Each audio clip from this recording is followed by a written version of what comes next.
Do you know that today, right now, in the United States of America, it is legal for teachers to hit and swat our children with a paddle in public schools?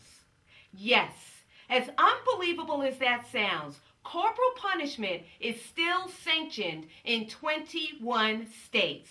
I say the hitting stops here. The hitting stops here. Hi, I'm Paula Flo, a credentialed teacher for over 25 years in schools across this country, from the East Coast to the Hawaiian Islands. Despite over a quarter century of teaching experience, I had never witnessed corporal punishment being administered against a student until I taught in a public school in the state of Georgia. I was horrified when a teacher used the palm of her hand to hit a boy in the head for not studying his reading list. And I reported this to the school principal. But I was shocked to discover that such behavior was not only legal, but sanctioned by the district superintendent. I knew then that it was time to act. That's when I began my campaign to ban corporal punishment in American schools, called The Hitting Stops Here. Translated into plain language, corporal punishment means punishing the body. And as it applies to schools, usually means battering a child's buttocks with a flat stick or board. It is an archaic and barbaric practice imported from England to the colonies in the 1770s. A practice that is no longer even lawful in England public schools. Despite that fact, it has remained legal in nearly half the United States, and it is a practice that needs to stop now. In the 21 states that still sanction corporal punishment, teachers are allowed to spank, paddle, hit, push, or yank children. Disabled and mentally ill students living in these states are not excluded from any of the severe punishments. In fact, the boy I witnessed being hit for not reading his word list was a special ed student incapable of identifying all of the letters of the alphabet. By whatever method, it amounts to teachers being paid by our government to hurt children. The statistics are disturbing. Experts agree hitting children can cause psychological damage. This damage may lead to long-term depression, shame, substance abuse, and the cycle of abuse. Is it any wonder when their teachers have given them their first powerful lesson on how to solve problems with violence? Some children have even required hospitalization after being disciplined in school.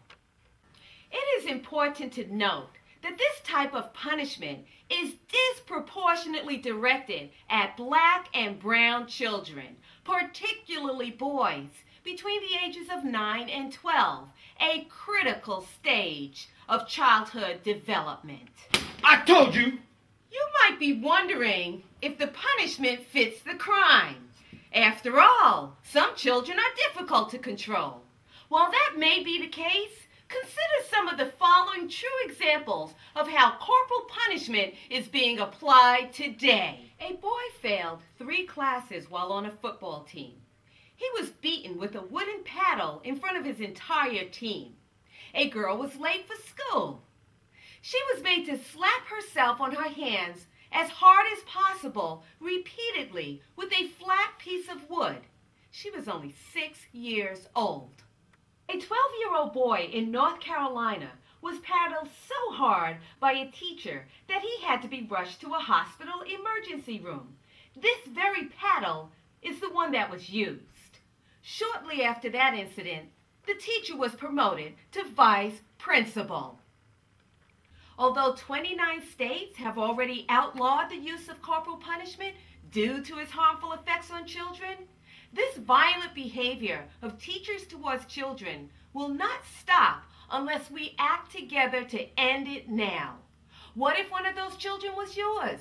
Would you want your child to be left without their dignity and respect? Would you allow someone to put your child in the hospital? Shouldn't our children be protected by the Constitution against cruel and unusual punishment?